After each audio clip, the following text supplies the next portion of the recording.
दोस्तों, आपका स्वागत है एक और नई वीडियो में।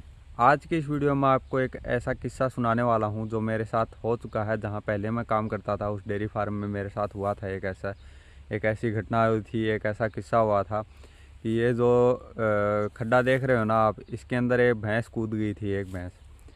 तो उसको बाद में हमने कैसे निकाला है, उसके हमने क्या क्या सुनना पड़ा हम लोगों को उसमें, और हम लोगों ने क्या क्या किया उसमें उसको निकालने के लिए, वो मैं आपको इस वीडियो में बताने वाला हूँ। तो वीडियो में बने रहिए लास्ट तक। वीडियो को इसकी बिल्कुल भी मत करना, सारा कुछ आपको इस वीडियो में बताने वाला हूँ। तो और चैनल पर अगर आप नए हैं तो चैनल को ज़रूर सब्सक्राइब कीजिए, चाहे नए हो पुराने हो, सारे लोग सब्सक्राइब कर दो। और चलिए स्टार्ट करते हैं आज का ये वीडियो। अब भाई देखो, यहाँ पर देखो ये छोटा डेयरी फार्म है, लेकिन वहाँ पर वो बड़ा डेयरी फार्म था। और वहाँ पर अगर बड़ा डेयरी फार्म था तो उसमें ये जो खड्डे हैं ना गोबर के, वो भी बड़े रखने पड़ते हैं इन लोगों को, मतलब कैपेसिटी के हिसाब से रखना पड़ता है इन लोगों को। तो जैसे कि ये वाला खड्डा है, देखो ये छोटा सा खड्डा है, इतना ज़्यादा कुछ बड़ा नहीं है। एक खड्डा है, दो खड्डा, तीन खड्डे हैं इसके अंदर, ठीक है। और ये 40-45 फुट के हैं ये नीचे तक। वहाँ पर क्या था, वहाँ पर 4 से 5 खड्डे थे, इतने बड़े बड़े। ये देखो ये तो छोटा है, ये एक छोटा है, लेकिन ये तीनों मिला करके, और इधर तीनों और मान लीजिए आप इस साइड में, तो इतना बड़ा वो खड्डा था। मान लीजिए रास्ता है, ये भी इतना इतना बड़ा वो खड्डा था, एक खड्डा। और दूसरी जगह पे एक और खड्डा था, लेकिन जो दूसरी जगह वाला था वो छोटा था, इतना इतना खड्डा बड़ा होगा बस। और एक और तीसरी जगह पे था वो, मतलब वो भी थोड़ा ठीक ठाक था, वो भी ज़्यादा बड़ा नहीं था, मतलब इसके आधा होगा यहाँ तक मान लीजिए आप। तो वहाँ पर ऐसे 3 खड्डे थे, लेकिन एक खड्डा था ना, उसमें प्रॉब्लम थी कि भाई उसके आसपास में तारबंदी नहीं लगाई हुई थी। और यहाँ पर तो तारबंदी लगाई हुई है। और वहाँ पर क्या था, वो मतलब कच्चा था चारों तरफ से। यहाँ पर तो देखो सीमेंटेड किया हुआ, वहाँ पे सीमेंटेड नहीं था। जैसे अपने पानी के खड्डे खोदे होते हैं ना खेतों में, जिसमें पानी इकट्ठा कर लेते हैं हम बूस्टर चलाने के लिए, मोटर चलाने के लिए, खेत में पानी लगाने के लिए। सबसे पहले उसमें पानी निकाल लेते हैं, पूरे दिन निकलता रहता है, और उसके बाद में हम खेतों में सिंचाई कर लेते हैं। तो वहाँ पर भी ऐसा ही था, वहाँ पर एक खड्डा था, वो बहुत बड़ा था। और उसके चारों तरफ सेम टू सेम वैसा ही था जैसे हम खेतों में कुंड बनाते हैं ना, बड़ी वाले कुंड होते हैं, बड़े वाले जो पानी के खड्डे होते हैं वो बनाते हैं, वो था वैसा वैसा। वहाँ पर इतना बड़ा था, और वो नीचे से भी कच्चा था, यहाँ पे तो पक्का है, इन्होंने पक्का किया हुआ है। तो वहाँ पर क्या हुआ, जो भैंस से अगर बच्चा दे देती है ना, भैंसें बच्चा डिलीवर कर देती हैं, उसके बाद में जो उनको रखने का बाड़ा था ना, वो खुला था। मतलब कि उसके जो बेल्डिंग की हुई थी ना, वो टूट जाती थी, बार बार टूट जाती, उसको रस्सी से बांध देते थे, और फिर वो खुला के भैंस बाहर भाग जाती थी अपने बच्चे के लिए। और जैसे ही वो बाहर भाग के आती, फिर वो धीरे धीरे करती करती, और ये जो खड्डा ना उसके पास में मतलब आस पास में हरा चारा लगा हुआ था खूब ज़्यादा। और मतलब बाकी जगह पे हरा चारा नहीं था, यहाँ पे तो सारी जगह पे हरा चारा है, दिख रहा आपको, घास दिख रहा है। लेकिन उसके खड्डे के चारों तरफ ही हरा घास था, क्योंकि वहाँ पर पानी की मात्रा रहती थी सर्दियों के टाइम पे। तो सर्दियों के टाइम पे था ये सिस्टम, ठीक है। और भारी सर्दियाँ पड़ रही थी, ऊपर से बारिश हो रही थी, और वो मतलब टेम्परेचर आप अगर आपको बताऊं तो 2 या 3 डिग्री के आसपास टेम्परेचर होगा। हवा चल चल के वो टेम्परेचर माइनस में जा रहा था भाई, इतनी ख़राब हालत हो रही थी उस टाइम पे। और वो भैंस क्या करती है, उसके पास में आती है और उसके अंदर सूंघती सूंघती और उसके अंदर गिर जाती है। अब भैंस का तो आपको पता ही है कि भैंस डूबेगी नहीं नीचे। अब ये खड्डा है ना, अब इसके अंदर तो देखो ये गोबर सूखा हुआ है, लेकिन उसके अंदर सूखा हुआ नहीं था। अब इसके अंदर नीचे तो पानी है, लेकिन उसके अंदर नीचे पानी था, और ऊपर थोड़ा थोड़ा दलदल जैसा था। जैसा कि आपने फिल्मों में भी देखा होगा कि भाई दलदल होता है ना, उसके अंदर एक बार आदमी फंस जाता, फिर निकल नहीं पाता आसानी से। और वो भैंस थी, तो जो बाहर की जो मंडीरियाँ भी थी ना, वो भी ऐसी थी, ऊंची थी थोड़ी।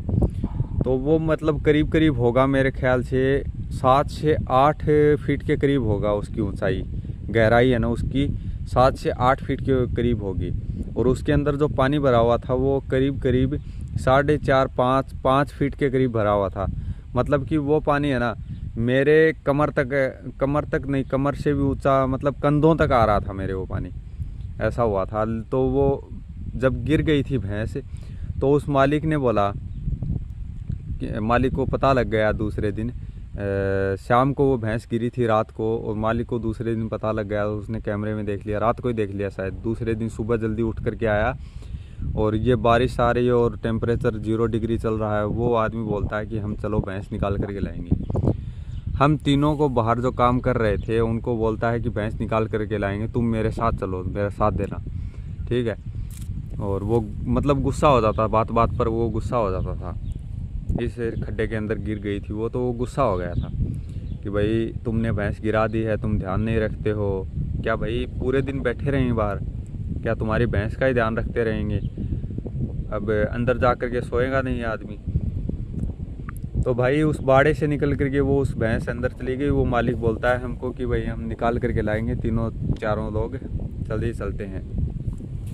तो वहाँ पर जब हम उसके पास में गए खड्डे के, तो हम देखते हैं कि भैंस अंदर तैर रही है, वो कभी इस साइड में जा रही है, कभी उस साइड में जा रही है। तो हम पहले तो रस्सी से ट्राई करते हैं कि भाई उसके सींगों में रस्सी फंसा देते हैं और फिर है ना उसको निकाल देंगे, क्योंकि उसके चारों तरफ ये तो थी नहीं, बस मंडीरी खींची हुई थी और वो भी कच्ची थी, पूरी मिट्टी की बनी हुई थी। और ये ऊपर से बारिश भाई ख़तरनाक आ रही थी उस टाइम पे, इतना ख़राब हालत हो गई थी हमारी। तो हम क्या कर रहे हैं, उसके सींगों में कैसे न कैसे करके रस्सी फंसा ली हम लोगों ने, एक इधर से फेंक रहा है, एक उधर से फेंक रहा है, मतलब कैसे भी करके हम लोगों ने उसके सींगों में रस्सी फंसा ली। बाद में हम उसको भैंस को खींच रहे हैं, तो भाई भैंस ऐसे थोड़ी खींची जाएगी, वो फिर भाग जा रही है अंदर, फिर भाग जा रही है अंदर। फिर वो मालिक ट्रैक्टर लेके आता है, ट्रैक्टर से भी खींचने के ट्राई करता है, लेकिन वो भैंस वापस से अंदर गिर जा रही है, वापस अंदर गिर जा रही है। उसके आँख पे रस्सी लगी हुई थी, तो वो ज़्यादा ज़ोर से खींच भी नहीं पा रहा था वो, क्योंकि आँख फूट जाती।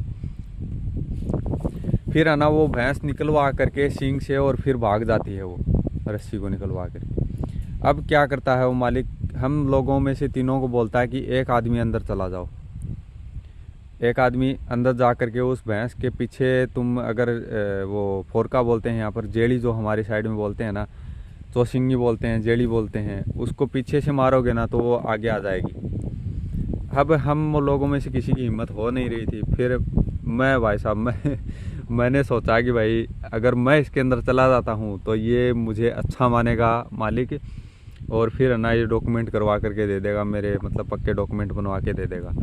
मुझे क्या पता ये मालिक किस टाइप का है। और मुझे आए हुए दो या 3 महीने हुए थे, क्योंकि मैं सितंबर में 2023 में आया था। उस टाइम पे सर्दी भी बहुत ज़्यादा थी। सितंबर के लास्ट में आया था, अक्टूबर में हमारा काम स्टार्ट हो गया था। नवंबर, दिसंबर और दिसंबर या जनवरी की बात है ये, जब बहुत ज़्यादा सर्दी पड़ती है, आपको पता ही है।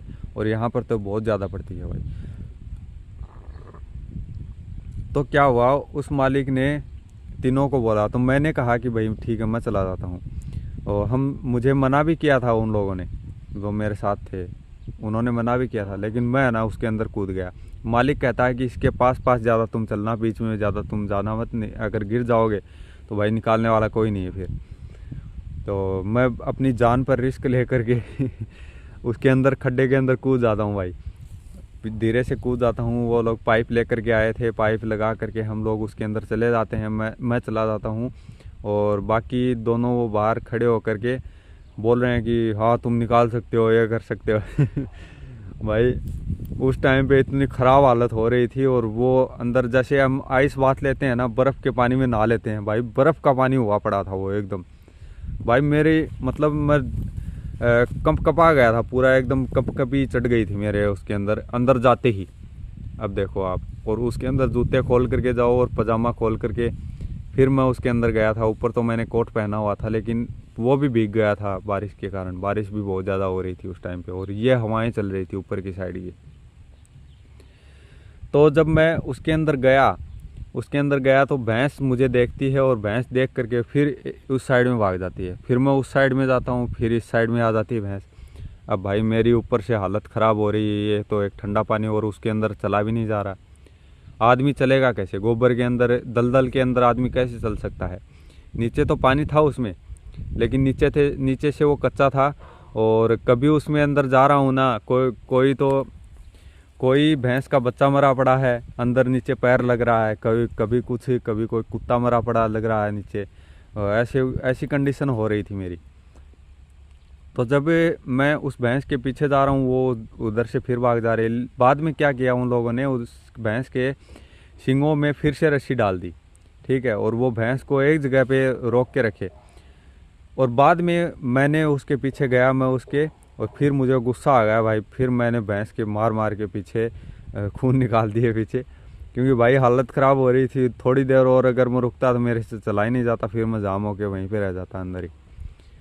फिर है ना उस भैंस ने, मतलब मैंने सोचा कि इस साइड से तो ये निकलेगी नहीं, हम उस साइड से निकालते हैं उसको, जहाँ पर कि मंडीरी छोटी थी, जो बाहर की जो होती है ना बाउंड्री, वो इतनी ऊंचाई में नहीं थी, वो थोड़ी नीची थी, और वहाँ पे मतलब चढ़ने के लिए भी ठीक था कि भाई हाँ चढ़ सकती है आराम से, फिसलनी ज़मीन नहीं थी। तो वहाँ पर मैं ले गया उस भैंस को, करके मार मार के पीछे से, और जेली की मारता हूँ मैं उसको, यहाँ पे फोरका बोलते हैं। फिर मैं उसको उस साइड में ले गया, और फिर मैंने उस भैंस को बाहर निकाल दिया कैसे भी करके। और बाद में आपको बताता हूँ भाई, बाद में होती है मेरी हालत ख़राब, मैं हो जाता हूँ बीमार, ठीक है, मुझे बुखार हो जाता है, जुकाम हो जाता है, 2 दिन तक मेरे से काम होता नहीं है अच्छे से। लेकिन है ना देखो, काम तो करना पड़ेगा भाई, आप कितने भी बीमार हो जाओ इटली में, आप किसी भी देश में बाहर जाते हो ना, आप कितने बीमार हो जाओ, और ख़ास करके डेयरी फार्म में अगर आप काम कर रहे हो इटली के, तो भाई बीमार हो चाहे कुछ भी हो, काम तो आपको काम करना ही पड़ेगा भाई।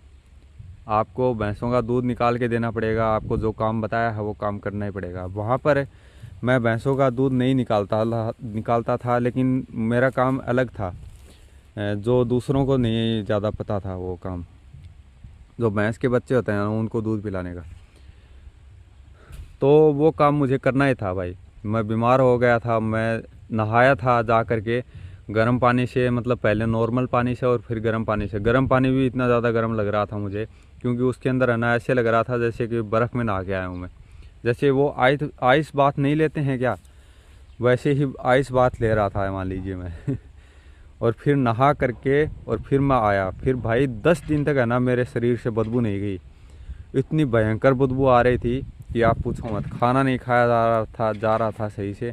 ये मान लीजिए कि मेरे अंदर 2 किलो वज़न कम हो गया होगा, ये मान लीजिए आप 2 से 3 किलो वज़न इतने दिनों में, क्योंकि बांस आती है ना तो एकदम मतलब खाना खाने का मन भी नहीं करता। अब यहाँ पर तो क्या है कि हम दूध निकालते हैं भैंसों का, तो फिर एक कपड़ा पहन करके, मतलब भीगते नहीं हैं, और नीचे भी जूते पहने हुए होते हैं, और हाथों में ग्लव्स पहने हुए होते हैं, तो हम मतलब हाथों में अगर लग भी जाता, पानी लगता रहता, उतनी ज़्यादा बांस आती नहीं है, फिर साबुन से अगर धो लेते हैं तो सही हो जाता है फिर वापस। तो भाई ऐसा हुआ था मेरे साथ में, देख लो भाई ऐसा भी मैं ईमानदारी के कारण उसके अंदर कूद गया कि भाई मुझे डॉक्यूमेंट मिल जाएंगे, लेकिन उसने मालिक है ना, वो मालिक बहुत ज़्यादा बेकार, मैं आपको क्या बताऊं भाई, मैं पहले भी बहुत ज़्यादा वीडियो बना चुका हूँ उसके बारे में। और लेकिन है ना वो मालकिन थोड़ी इम्प्रेस हो गई कि भाई तू आदमी सही है, तू सही काम करता है, तू सही है, तू कुछ भी कर सकता है मतलब डेयरी फार्म के लिए। इसके लिए लेकिन वो मालिक तो चाह रहा था कि मैं 2 महीने में वहीं से चला जाऊं, क्योंकि मैं बाहर है ना धीरे धीरे काम कर रहा था, मेरे से काम हो नहीं रहा था बाहर का काम। लेकिन उस मालकिन ने मुझे रोक लिया, और वहाँ पर मैं लगभग है ना 11 महीने और 1 साल के करीब निकाल करके आ गया। मुझे उतनी ज़्यादा कोई प्रॉब्लम हुई थी नहीं थी, लेकिन काम तो काम करना पड़ेगा भाई वहाँ पे डेयरी फार्म में अगर आप आते हो तो। भाई यही था मेरा एक छोटा सा किस्सा, सोचा कि मैं आपको बता दूं। आप इटली में आते हो तो भाई खड्डे खुड्डे में कहीं नहीं कूदना है, जान भी जा सकती है भाई, बहुत ज़्यादा गहरे होते हैं ये। और अगर आपको कोई बोलता भी है, मालिक कोई कुछ भी बोलता है ना, तो भाई मत कूदना अंदर, क्योंकि कूदोगे ना तो इसके अंदर पानी भरा होता है नीचे, और ऊपर गोबर होता है। अगर एक बार नीचे चले गए ना तो भाई किसी का बाप है ना आसानी से नहीं निकाल सकता है, बहुत ज़्यादा दलदल होता है ये अंदर से, मैंने तो इसको एक्सपीरियंस किया है। तो भाई यही था मेरा आज का ये वीडियो, आई होप आपको वीडियो पसंद आया होगा, और ऐसे ही और वीडियोस देखने के लिए चैनल को भी सब्सक्राइब करें। और चैनल पर अगर आप नए हैं, अगर पुराने हैं, आप कहीं से भी देख रहे हैं भाई, आप भी बताना कि मैंने क्या सही किया था उस टाइम पे, क्या मुझे ऐसा करना चाहिए था। तो भाई मिलते हैं आपसे अगले वीडियो में। और आप कहाँ कहाँ से मेरे वीडियोस देख रहे हैं वो भी आप कमेंट करके ज़रूर बताया करें, क्योंकि मुझे भी पता लगे कि भाई कहाँ कहाँ से लोग वीडियोस देखते हैं। भाई मिलते हैं आपसे अगले वीडियो में, तब तक के लिए take care and bye bye.